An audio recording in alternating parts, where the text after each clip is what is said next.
Good evening and welcome to Literature in 60 Minutes. My name is Zandile Pooe. If you're tuning in for the first time with us tonight, welcome to the show.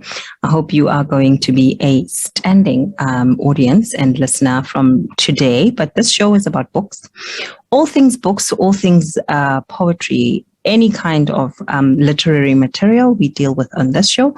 Most of the time I have guest author interviews, but tonight we are doing something different. I am going to be reviewing 4 books. One of them will be in conversation with a wonderful young lady called Betty Mabonda, and she will be assisting me with the review of The Way I See It by Lerato Chabalala. But the other 3 books are Rick Warren's A Purpose-Driven Life, Bishop T.D. Jakes' Soar, and Lissa Bevere's Without Rival. So I hope you will stay tuned for that. I'm going to start with the first 3 after the break, and then we will catch up with Betty a bit later on. But please stay tuned. I'll catch you right after the break. Praising Jesus in truth and in spirit. Zoe Live Radio. The Abundant Life Experience. Zoe Live Radio. The Abundant Life Experience. Welcome back. So as I mentioned earlier in the intro that we are going to be reviewing books today. These books all hold a special place in my heart because I have had them for several years now and I've read them more than once. So they have really helped transform the way I think, the way I am for the most part, and how I process things in the different areas in which they all concern and they touch on. So the first one is Rick Warren's The Purpose-Driven Life. So this book I bought, I think it was around 10 years ago or so. And I was still very much a baby Christian. So it helped me navigate my early walk with God. And it was a stage where I had many questions. I had curiosity about some of the things that I'm seeing in the church or the church that I was going to at the time and what they mean. And this book helped sort of crystallize a lot of subjects that I had very many questions about, and it helped me unpack the curiosity for the most part. So the purpose-driven life, it says, what on earth am I here for? So that was the catchphrase that really had me buy the book. But after reading it, I realized that it answered a lot of existential questions that I had about why I'm here on the earth. What am I here to do? What is this relationship that I've come into with the Lord have got to do, and how am I going to walk that journey for the long haul? And he has, it's a 40-day devotional essentially. And the most important aspect of it is that you really must be diligent in reading it and going through it, because it has about 8 sections. 7 sections actually. And then it covers 40 days of specific questions and content that you can look at. So it all starts with God and unpacking the concept of God, what he is, the triune, the Trinity, Holy Trinity, how you can relate and how you need to understand all those, all the different unique elements of the Godhead, the God, Jesus, and the Holy Spirit, and how they work together, but most importantly, what they're meant to represent in your life, and why you exist, why God made you, why it's important for you to walk with him and to be obedient to him and to serve in the kingdom of God for your life, or for the rest of your life, that is. But another element that was unpacked for me in this book is why become part of a Christian community, because a lot of people have the concept of, oh yeah, I believe in God. It's a private relationship. It's a very personal relationship.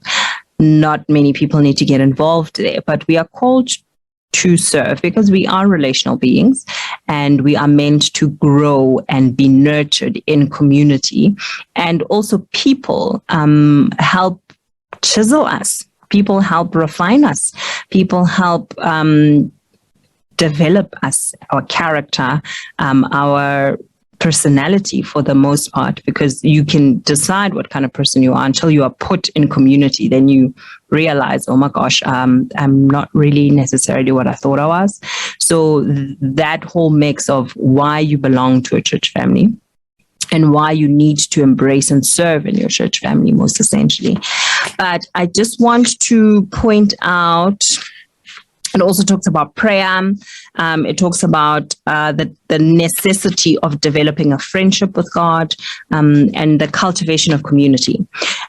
So if you are looking to grow, if you are looking to understand a lot of Christian concepts and why God, why the Holy Spirit, why Jesus, why church, why, if you have a lot of whys, essentially, this is the book to read, and it'll help you serve. So every year, I've read it every year ever since I bought it, and I try to read it at the beginning of the year because it kind of refreshes my memory, and it takes me back to that place where I can really be a novice again, if I can put it that way. I can refresh my whys, refresh the reasons why I do certain things, why I even, congregate where I congregate, the way I serve, where I serve, and how I serve. So all of those things are important, but your life must be driven by purpose. So this book kind of crystallizes why you need to walk with God and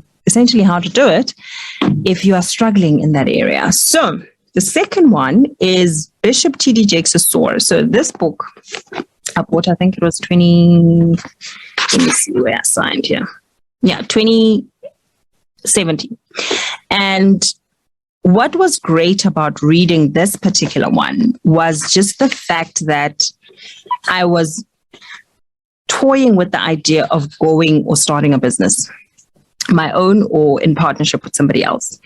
And that vision needed to be, refined and developed. And I was going through my own personal, mental processes to, okay, how am I going to do it? What products are we going to offer? What are we going to do? And then I read this book, and it helped me tremendously because it shaped some of the concepts for the business that I am running now. And it really helped me understand, because the concept of the book is literally using flying as an analogy. And this analogy is quite powerful because Bishop T.D. Jakes uses the Wright brothers, he uses eagles, he uses aerodynamics, the elements of thrust, push, and flight. And what those things will mean and how they can find application in any kind of enterprise that you're trying to run.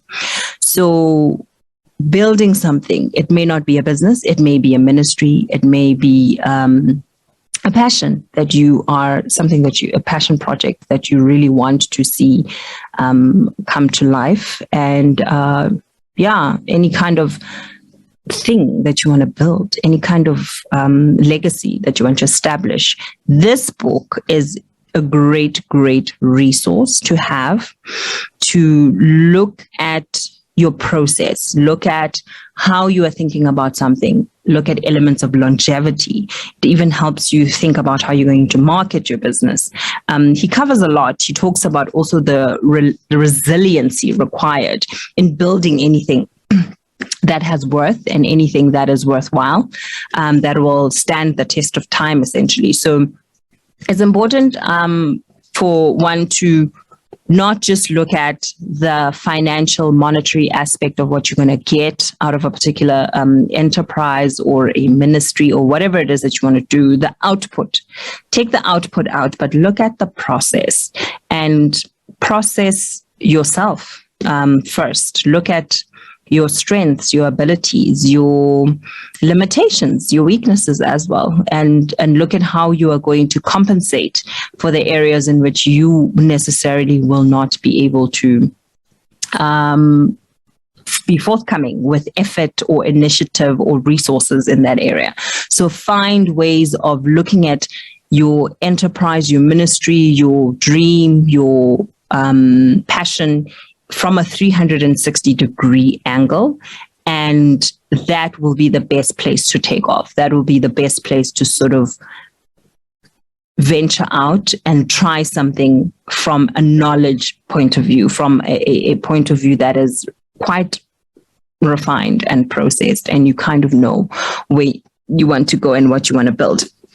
One of my favorite chapters is chapter 3, because in chapter 3, he talks about damsel arise when the wind is blowing your way. So we need to be able to recognize those times and opportunities when they come to us and how we are meant to take advantage of them and leverage those times, because it's not very often that you get an open window, you know, in perpetuity where you can just try stuff and it hits and it works.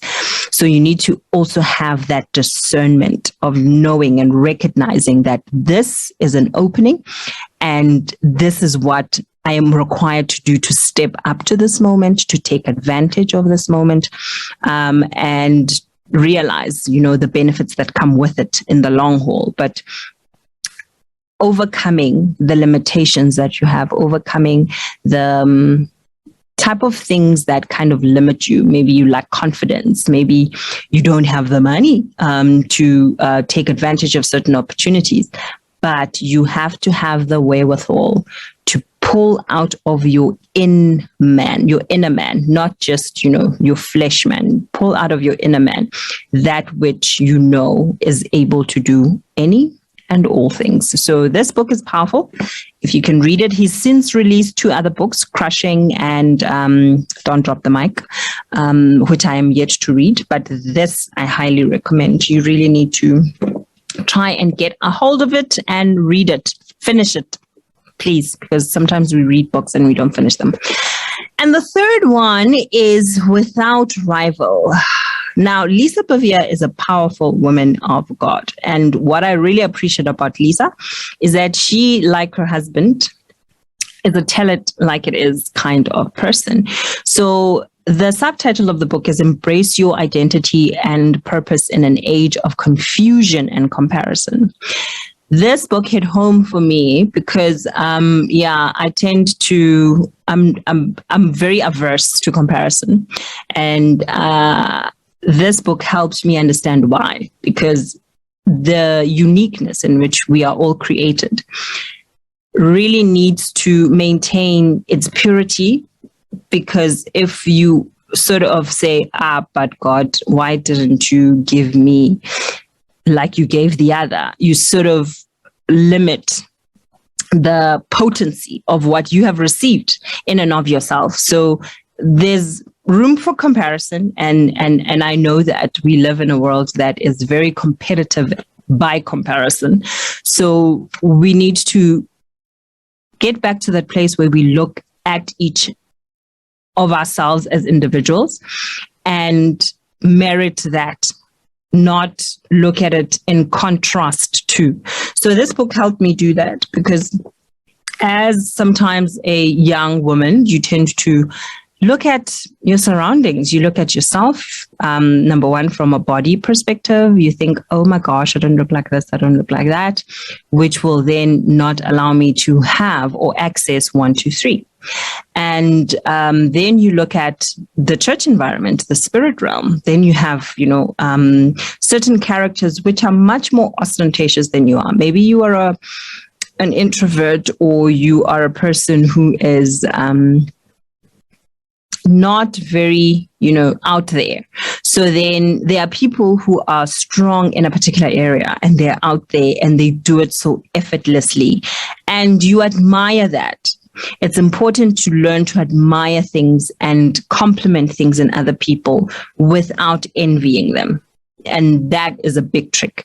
because we tend to look at things and go like, I like it. Why can't I have it? But you can have it, just in your own unique way, not in the exact same way that they have it. And that's where we get a lot of people who mimic and who sort of do things exactly like other people do them. And we see this in ministry as well. We see people who heard a particular person preach in a particular way, and then they start emulating that style and copying it and pasting it in their own lives, which may not be the grace that God has given you, which may not be the thing in which, he has gifted you to reach the people that you are destined to reach. So this book helps you sift through the thistles of why you are not like other people,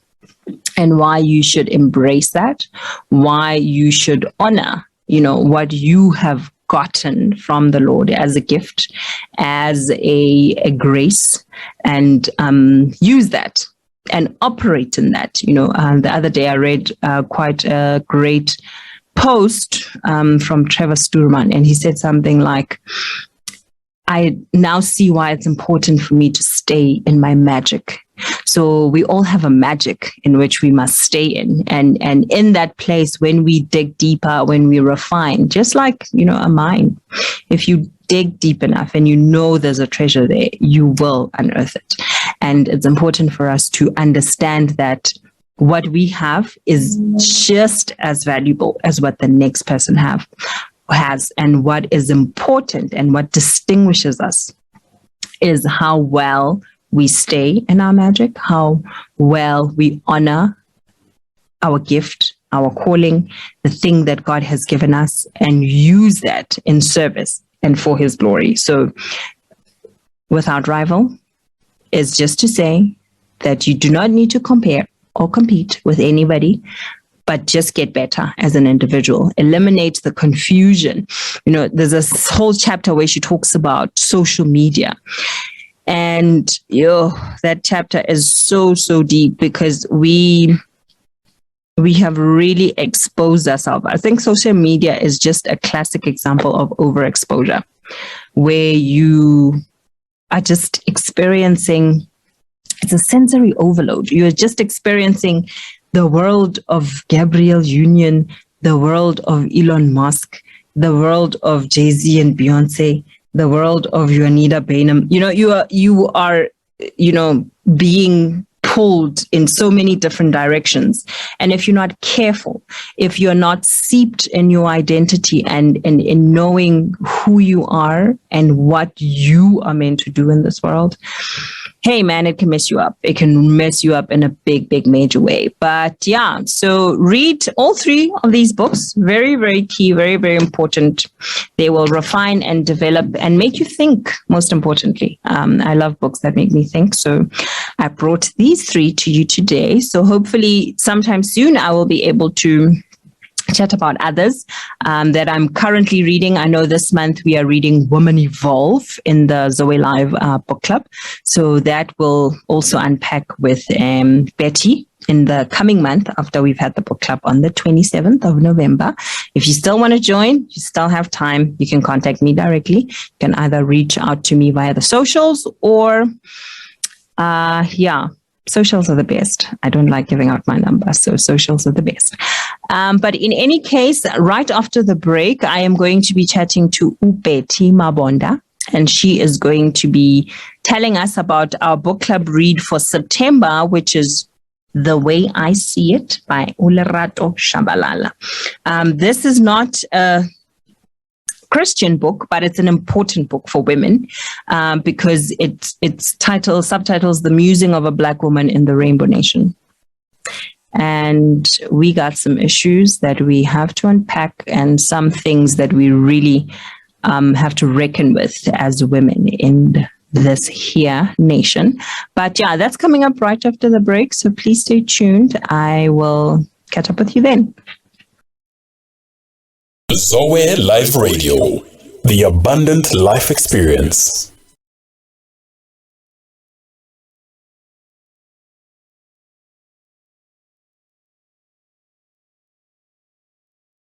Welcome back. Now we are going to be talking to Upeti Mabonda, and she is going to be giving us a review of the September read of the Zoe Live Book Club. It was a book titled The Way I See It by Lerato Chambalala, and it is subtitled The Musings of a Black Woman in the Rainbow Nation. Welcome, Betty. Thank you so much for joining us. Thank you so much for having me. I'm actually a bit nervous and excited at the same time to really just give a review of our book. I'm equally as excited to have you on, and I look forward to having you for other book reviews in the future. But for today, just tell us a bit about this book, as much as you can, because it's such a fascinating read. I could talk about it, but I want you to be the one to get the benefit of telling our audience what it's all about. Oh, okay. So firstly, when I saw you post this book, I thought, okay, this must be interesting. Me, I find it very interesting to get other people's perspective, because I can't just paint the world based on my perspective. I mean, then we are unable to live together on earth if I just decide this is how I'm going to look at things based on what I see or the way I see it. So I was really just ready for it to kind of see if I can relate to what she has. What she saw in the things that we deal with as a country, as Black women even. So as I went through it, there are definitely a few things that I relate to. I must say, as she says at the bottom, that warning, guaranteed to offend. There were some things I was like, okay, now hold up, hang on, back up a little. But I really just enjoyed her honesty in everything.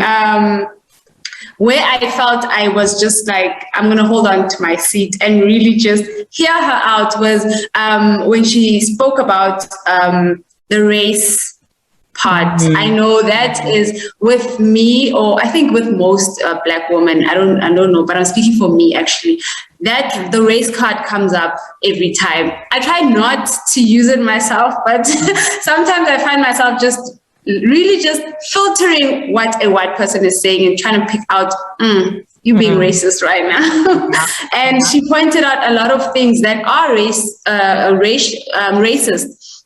Little things. The smallest was the one that a friend would just say, my Black friend or my white friend. We're not really aware of it, but that is also being racist. But then again, I just thought maybe it's not their intention, but then you can't help but think, am I really being racist? Yeah. Why should I even mention the race? First? Yes. Why should it be an issue? Because you can just say my friend, because their race is not important. In any context, race will never be an important factor unless you have a perspective that is such that you view things through racial lens.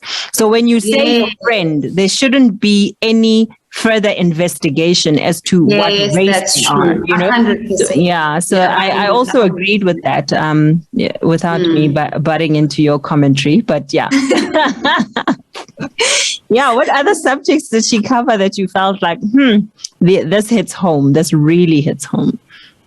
Oh my goodness, when it was in the beginning of the book, when she mentioned that we don't really appreciate, the title of the chapter was about the maid. Yes, that's a very important. Don't refer to them as maids now. Yes. Yeah, it's a different term. But when she kept on talking about towards the end, it's very, I would relate to it 100% because I have a mother who's a helper.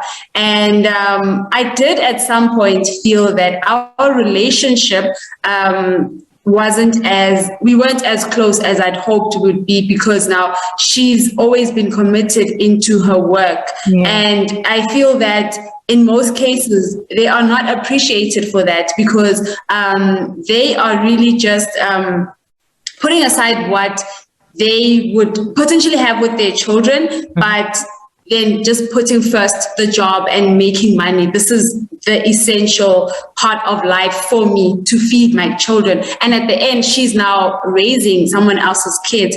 And that really just was just like, yeah, that has been me. But at least I even had my sister. So we were able to even grow closer than ever, without having her as present, as a mother. But there's no substitute. There is no substitute. You can't substitute one relationship for the other.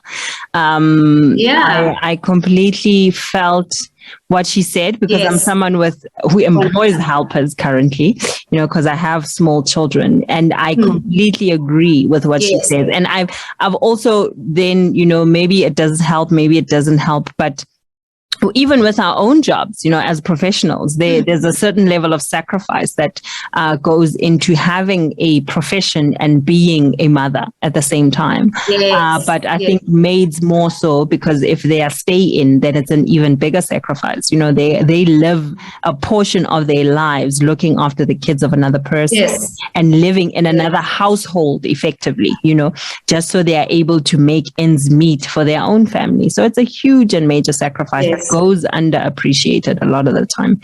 So I really commended her for that one as well, and how she thanked them, at the end, towards the end of her section, to say they are the pillars that, uphold the society, and they really go thankless a lot of the time. So that was very well done from her part. Yes. Yeah. I really appreciated the end where she really highlighted the fact that they need to be appreciated more.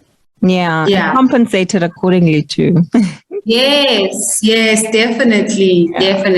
True. Another part of the book that I really enjoyed was really defining a situationship, a relationship.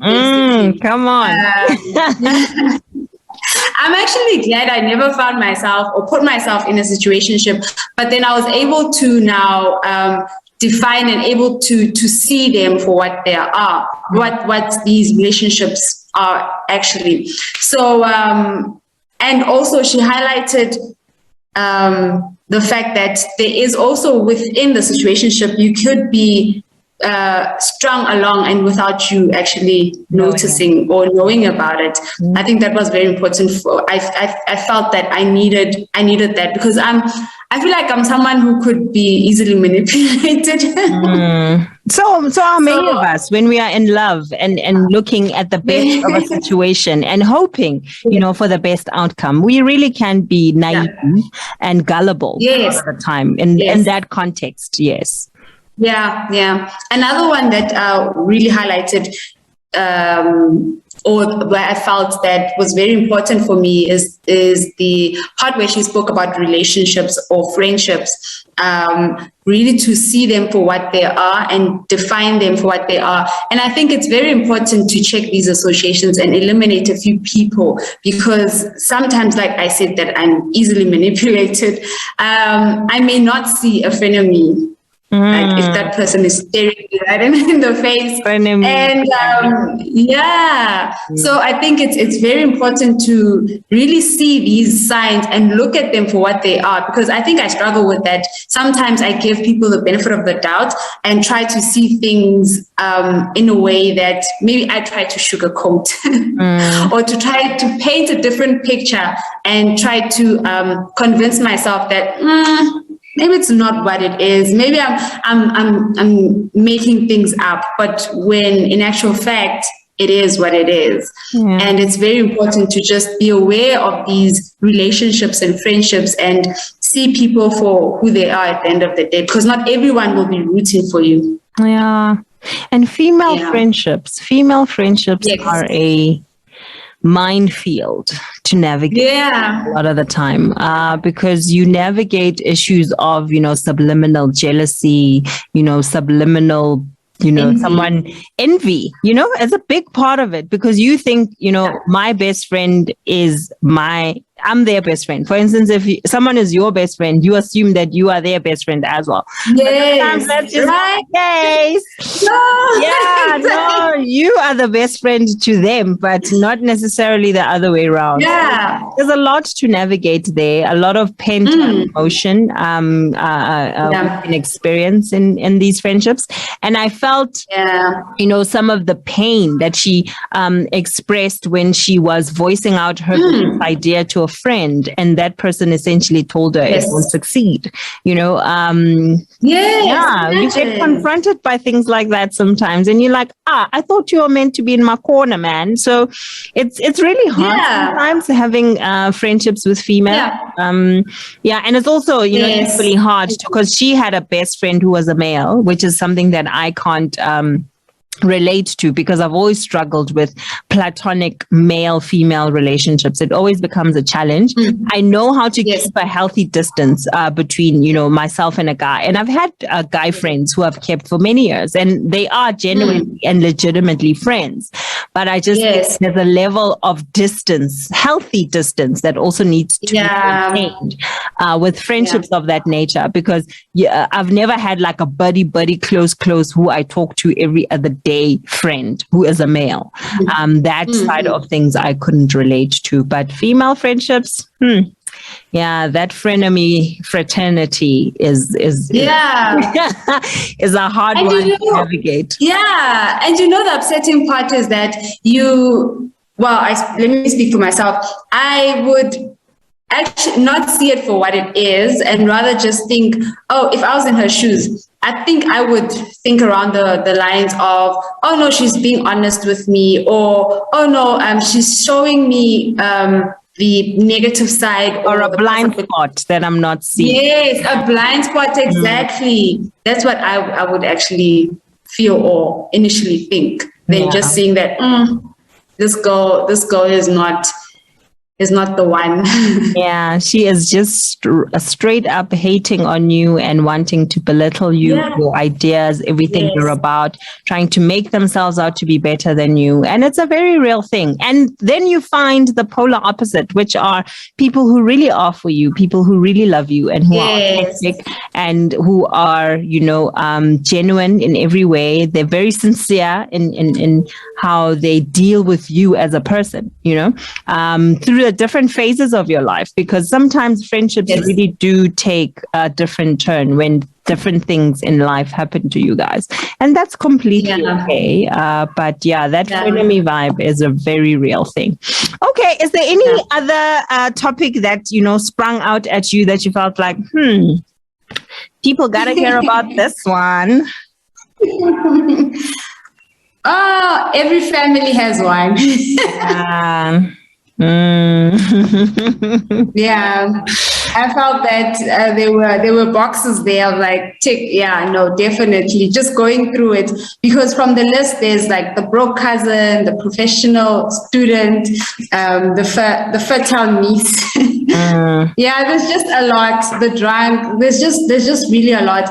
But when I think about it, even though as we have these family members, sometimes it's very hard not to let it take a toll on you, especially if the person is closer than just being a cousin. They could be a very close cousin, and you find yourself taking care of that person and feeling guilty if you don't.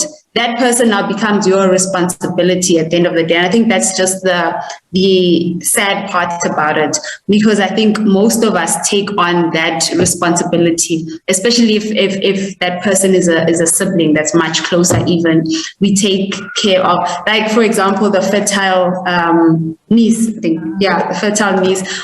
That niece keeps bringing children to the family, but then they aren't. It doesn't really register that I need to take responsibility now. I need to take accountability. I need to change my actions. It doesn't click, because now as a family member, you've taken the responsibility to take care of these children. So now she's not seeing that she needs to take accountability and responsibility. And I think at the end of the day, we find ourselves really strained and burdened by all of this that we never really had to take responsibility of. I mean, but then at the same time, it's difficult not to, because there's also a fear of being, yes. And as well, there's also fear of being ridiculed or ostracized because you're choosing not to take care of the children because it's not your responsibility. Now, because you choose not to, the family member now see you as, okay, no, and they don't see that as being the good or the right path for yourself at that time. Because now if you're taking a path, you are going to now, I'm going to do me, and you have to take care of your own thing, like take care of what you did and your actions and take your responsibility. If you choose that I'm doing me and you have to take responsibility, you are seen as the person that's just like, no, you are the black sheep. Why are you doing that? Why are you turning your back on her? But then now she may even play or be a victim because of you choosing to do you or to move on with your life. And I think that's like the sad reality. It's a very tricky one. And I mean, the context of families is always different. And like she says, every family has one. So if you don't identify with one type of character that she's mentioning, you will identify with another, the family drunk, or, you are the family drunk and you are the inconvenience to the entire family because of your habits and your behavior when you have consumed alcohol or you suffer from substance abuse. So it's a very real thing that we all have in our lives, and it's difficult because it's either you or other people, and with other people, it's very tricky because you can't control them. You can't do anything about their behavior and how the decisions that they make and choose to live out their lives. But it was very interesting reading the musings, the very many musings that she, and I like the humor as well. I like the humor. Me too. Most of these things, her language is very strong as well. So I think also helps to drive the point home about specific topics. But I thoroughly enjoyed the read. I think it's a recommended it was a good one. Yeah, recommended one for most South African women, just so South African Black women, so that we get to understand some of the things that we see, even if it's not a first-hand experience, but some of the shared experiences that we have. Awesome. No, thank you so much, Betty. We look forward to hosting you again next month for the book that we are going to read in the month of October. Yes, definitely. I'm looking forward to talking more about that one. All right. Awesome. Have a good one. Cheers. Thanks. You too. Bye. Bye. Zoe Life Radio, the abundant life experience. Offering the fruits of our lips to the Almighty, the best in gospel music. Zoe Live Radio, the abundant life experience. Welcome back. Okay, so I hope you enjoyed that segment with Ubeti. The book is great. Please get it if you can, and the other three as well. Their titles, if you need a refresher: Without Rival by Lisa Bevere, Soar by Bishop T.D. Jakes, as well as The Purpose-Driven Life by Rick Warren. And that is me for tonight. I hope you enjoyed that. Please drop us a comment or a like on the Facebook page or YouTube.